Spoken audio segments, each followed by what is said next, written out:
आज हजुरहरूलाई यो भिडियोमा चाहिँ म डिभी लटरी 2024 को लागि फोटो टुल अथवा फोटो इक्जाम्पल अथवा फोटो कस्तो हुनुपर्छ र कसरी बनाउने भनेर चाहिँ सिकाउन ट्राई गर्नेछु। फर्स्टमा हजुरहरूले के गर्नु भने डिभी लटरी प्रोग्राममा क्लिक गर्नुहोस् है। त्यसपछि इलेक्ट्रोनिक डाइभर्सिटी भिजा प्रोग्राम, त्यसमा क्लिक गरिसकेपछि यहाँ विभिन्न कुराहरू छन्। अहिले चाहिँ हामी फोटो इक्जाम्पल्समा जान्छौँ। यो फोटो इक्जाम्पलमा चाहिँ यिनीहरूले डिबीको लागि चाहिँ कस्तो कस्तो फोटोहरू चाहिँ मिल्छ राख्नको लागि अथवा फोटो रिक्वायरमेन्ट के छ, फोटो कस्तो हुनुपर्छ भन्ने यहाँ सबै लेखेको पनि छ र इक्जाम्पलहरू पनि यिनीहरू राखिदिएको छ है। यहाँ गइसकेपछि यहाँ एउटा फर्स्टमै पढ्नुपर्ने कुरा चाहिँ नोभेम्बर 1, 2016 चाहिँ eye glasses will no longer be allowed भनेको चस्मा लाउन चाहिँ मिल्दैन है। यदि हजुर चस्मा लगाउँदै हुनुहुन्छ मजाले भने चस्मा राखेर फोटो खिच्नुहोस् है। त्यसो अब यहाँ एक्सेप्टेबल भिजा फोटोज भनेर यस्तो यस्तो फोटो भयो भने चाहिँ हजुरले डिबी प्रोग्राम अथवा कुनै पनि भिजाको लागि चाहिँ हजुरले फोटो त्यो युज गर्न मिल्छ भनेर लेखिएको छ। अब यहाँ डिटेल इक्जाम्पल पनि दिएको छ। जस्तै अब ग्लासेसको कुरा गर्दा ग्लासेस लाउनु मिलेन। यहाँ जस्तै 4 जनाको छ, यहाँ एउटाले ग्लास लगाएको छैन, अरू 3टाले चस्मा लगाएको छ, 3टा डिस्क्वालिफाइड भयो। त्यही भएर हजुर चाहिँ क्वालिफाइड हुनुको लागि चस्मा लगाउनु भएन। त्यस्तै साइज एन्ड पोजिसनको कुरामा टाउको चाहिँ सिधा हुनु पर्यो है। अनि हजुरले चाहिँ केही पनि एक्सप्रेसन्सहरू नदिएको हुनु पर्यो। टाउको चाहिँ सेन्टरमा सिधा हुनु पर्यो भन्ने चाहिँ यहाँ कुरा छ है। त्यस्तै 2x2 को फोटो हुनु पर्यो। फोटोमा हजुरको टाउको चाहिँ 1 इन्चदेखि 1.4 इन्चसम्म हुनसक्छ भनेको है यो चाहिँ। त्यस्तै रिजोल्युसनको कुरामा पनि अब हजुरको यो सार्प हुनु पर्यो, क्लियर हुनु पर्यो। सबभन्दा मेन कुरा भनेको चाहिँ हजुरको फोटोमा हजुरको फेस, हजुरको आँखा, नाक, मुख, कान अनि हजुरको हेयरलाइन सबै चाहिँ क्लियर हुनु पर्यो भन्ने कुरा आयो। त्यस्तै हजुरले चाहिँ डिजिटल अल्टरेसन भनेको हजुरले त्यसमा चाहिँ केही पनि एडिट नगरेको हुनु पर्यो। जे जस्तो फोटो हो त्यस्तै फोटो मात्र हजुरले खिचेको फोटो जस्ताको तस्तै त्यसलाई फोटो टुल युज गरेर चाहिँ राख्न मिल्छ। तर जस्तै यो फोटोमा जस्तै यो माथि टाउकोमा हेर्नु त यिनीहरूले यो केही एडिट गरेर तलमाथि जस्तो देखिएको छ, यस्तो चाहिँ गर्नु पाइएन है। र हजुरले चाहिँ अब यो गर्नको लागि चाहिँ सकेसम्म आफ्नो ब्याकग्राउन्ड व्हाइट भएर व्हाइट ब्याकग्राउन्डमा खिच्नु भएन हजुरलाई यस्तो गर्न पर्दैन, किनभने यो चाहिँ पक्कै यसको ब्याकग्राउन्ड अरू कलरको थियो र व्हाइट बनाउनको लागि चाहिँ यिनीहरूले त्यो एडिट गर्दाखेरि यो बिग्रेको हो। अब पोज एन्ड एक्सप्रेसन्सको कुरा गरौँ। पोज एन्ड एक्सप्रेसन भनेको चाहिँ सकेसम्म हजुरले चाहिँ क्यामेरालाई फेस गर्नु पर्यो र हजुरको एक्सप्रेसन चाहिँ न्युट्रल हुनु पर्यो। भनेको हजुर हाँसे जस्तो पनि देखिनु भएन, रिसा जस्तो पनि देखाउनु भएन, के हजुरको एक्सप्रेसन चाहिँ न्युट्रल हुनु पर्यो भनेको जस्ट न्युट्रल। अब एटायर, ह्याट्स एन्ड हियर, अब यसमा चाहिँ हजुरको फेस चाहिँ भिजिबल चाहिँ हुनु पर्यो हैन। हजुरको फेसलाई केहीले ढाकेको हुनु भएन, कपालले अथवा केही लुगाले कपडाले केहीले पनि ढाकेको हुनु भएन। र हजुरले यदि टोपी लाउनुहुन्छ भने टोपी लाउनु पाइएन र केही कभरिङ छ भने त्यो नि अनलेस त्यो रिलिजियस होइन भने चाहिँ हजुरले निकाल्नु पर्यो। भनेको त्यो गम्छाहरू केही पनि हजुरको फेस वरिपरि राख्नु भएन, केही पनि ढाक्नु भएन भन्ने कुरा चाहिँ यहाँ इम्पोर्टेन्ट कुरा भयो है। त्यस्तै ब्याकग्राउन्डको कुरा गर्दा चाहिँ ब्याकग्राउन्ड चाहिँ प्लेन युनिफर्म हुनु पर्यो। भनेको जस्तै मेरो पछाडिको ब्याकग्राउन्डमा जस्तै यता अर्को यो के झुन्नाक छ, यता चाहिँ प्लेन छ, यस्तो ब्याकग्राउन्ड भएर भएन, सबै एउटै प्लेन ब्याकग्राउन्ड चाहिँ हुनु पर्यो है। र त्यो ब्याकग्राउन्डमा कुनै पनि स्याडो भने केहीको त्यो छाया परेको आफ्नै फोटो खिच्दाखेरि आफ्नै छाया पनि परेको हुनसक्छ, त्यस्तो चाहिँ हुनु भएन। अब यदि हजुरले आफ्नो बच्चाको पनि एन्ट्री गर्दै हुनुहुन्छ भने बच्चाको केसमा चाहिँ बच्चाको आँखाले चाहिँ क्यामेरालाई फेस गरेको हुनु पर्यो है। अनि त्यो फोटोमा चाहिँ अरू कुनै पनि मान्छेहरू हुनु भएन, प्लेन अथवा अफ व्हाइट अथवा व्हाइट ब्याकग्राउन्ड चाहिँ हुनै पर्यो। तर बच्चाको केसमा चाहिँ आँखा अलिकति बन्द भए पनि त्यसलाई एक्सेप्ट गरिन्छ है। अब अनलाइन रिन्युअल एप्लिकेसन यो चाहिँ हामीलाई परेन। अब जाउँ हामी फोटो टुलमा।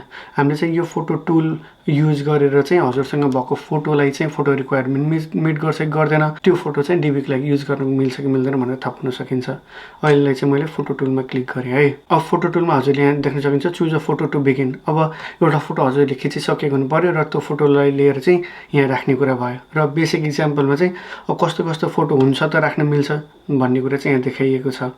त्यस्तै साइज एन्ड पोजिसन, अब जस्तै यो फोटोमा हेर्नुहोस् त यो मान्छे सिधा उभिएको छ, फर्स्टको मान्छे, सेकेन्डको अलि इन्क्लाइन परेको छ, थर्डकोमा चाहिँ एउटा सोल्जर चाहिँ काटिएको छ, फोर्थमा चाहिँ त्यो फोटो चाहिँ अलि पछाडि बसेर खिचिएको जस्तो छ। हजुरको ठ्याक्कै सोल्जर अथवा सोल्जरको छोरा तलबाट होल फेस टाउको चाहिँ आउनु पर्यो फोटोमा। त्यस्तै पोज एन्ड एक्सप्रेसनमा एकदम न्युट्रल, अघि मैले भने जस्तै न्युट्रल एक्सप्रेसन हुनु पर्यो। हाँसेको भएर पनि भएन, दाँत देखाएको भएर पनि भएन, माथि हेरेको पनि भएन, क्यामेरालाई फेस गर्ने र न्युट्रल एक्सप्रेसन हुनु पर्यो है। र ग्लासेसमा अघि मैले भनिसकेँ ग्लासेस लगाएको हुनु भएन। यहाँ 4 जनाले ग्लास लगाएको छ र 4 जनाको क्रस छ भनेको यिनीहरू चाहिँ एक्सेप्ट हुँदैन।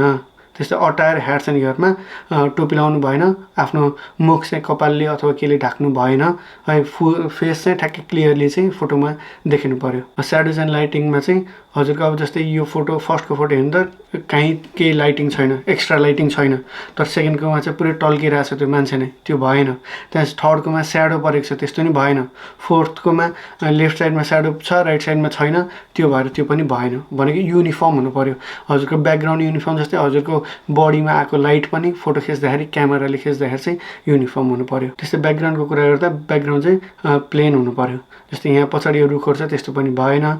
यो पछाडि थर्डकोमा प्लेन छ त्यो भयो, फोर्थमा यो म्यापहरू देखाएको रहेछ त्यो पनि भएन है। त्यस्तै अब रिजोल्युसन एन्ड क्वालिटीको कुरा गर्दा रिजोल्युसन चाहिँ हजुरको फोटोमा चाहिँ हजुरको फेस चाहिँ क्लियर हुनु पर्यो, त्यो चाहिँ मेन कुरा भयो। हजुरको ब्लर भएर नि भएन, यो पनि अलिक ब्लर रहेछ। फोर्थको झन् त्यो पिक्सेलेटेड भनेको डट डट डट जस्तो देखेछ त्यो पनि भएन। हजुरको सार्प क्लियर इमेज चाहिँ हुनु पर्यो र फेसिङ टुवर्ड्स द क्यामेरा है। त्यस्तै चिल्ड्रेनको केसमा चाहिँ क्यामेरालाई फेस गरेको हुनु पर्यो, त्यो फोटोमा अरू कोही पनि मान्छे हुनु भएन र फेस चाहिँ क्लियरली देखिएको हुनु पर्यो है। फर्स्टकोमा त्यस्तो छ, सेकेन्डकोमा खै के चपाएको छ त्यो भएर भएन, फोर्थकोमा पनि मुखमा के छ त्यो छ त्यो भएर भएन, थर्डकोमा चाहिँ अलिक इन्क्लाइन पऱ्यो यस्तो खुम्चे पऱ्यो जस्तो त्यो भएर भएन है। हजुरको फेस लाइन नेकदेखि माथि टाउकोसम्म चाहिँ क्लियर देखिनु पर्यो। त्यस्तै फेस अब्स्ट्रक्सन भनेको हजुरको फेसमा चाहिँ अरू कुनै पनि कुरा अब्स्ट्रक्सन हुनु भएन। भनेको मेन कुरा भनेको हजुरको फोटोमा चाहिँ हजुरको यो फेस लाइन चाहिँ क्लियरली आउनु पर्यो कि। ल अब हाम्रो चाहिँ चुज अ फोटो गरौँ है, चुज अ फोटो गरौँ।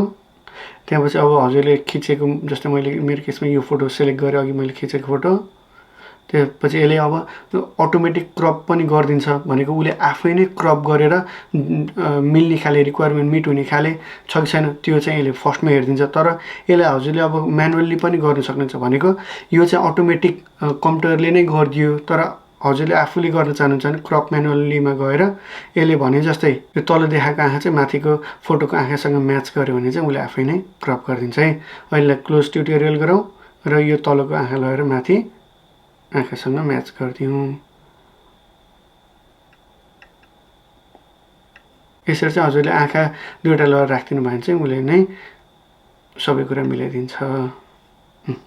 यसरी चाहिँ अब हजुरले यहाँ हेर्न सक्नुहुन्छ, यहाँ चारवटा यो रातो लगाएको छ भनेको यो भनेको चाहिँ यसले चेक गरेको, यसले चाहिँ रिक्वायरमेन्ट मिट गर्छ है भनेर देखाएको है यो माथिको रातो चारवटा चाहिँ। अब यसरी चाहिँ हजुरले यो इमेज अब बनिसक्यो। अब यसलाई चाहिँ download image to your device भनेको आफ्नो डिभाइसमा डाउनलोड गर्नुहोस् र अघि हामीले फर्म फिलअप गरेको ठाउँमा लगेर फोटोलाई चाहिँ अपलोड गरिदिनुहोस् र हजुरले चाहिँ आफ्नो यो फोटो रिक्वायरमेन्ट मिट भयो भने हजुरको रिजेक्ट हुने अथवा डिस्क्वालिफाई हुने चान्स चाहिँ एकदम गर्छ। त्यो सकेसम्म फोटोमा अलिक केयरफुल भएर फोटो चाहिँ सकेसम्म रिक्वायरमेन्ट मिट गरेर नै 100% मिट गरेर बरु थोरै ढिलो गर्नुहोस्, केही फरक परेन, तर फोटोको रिक्वायरमेन्ट मिट गरेर मात्रै डी फर्म सबमिट गर्नुहोस् है। र यसरी नै हजुरले अब डी फर्म कसरी भर्ने भनेर थाहा पाउन चाहनुहुन्छ भने चाहिँ हजुरले यो भिडियो हेर्दा हुन्छ है।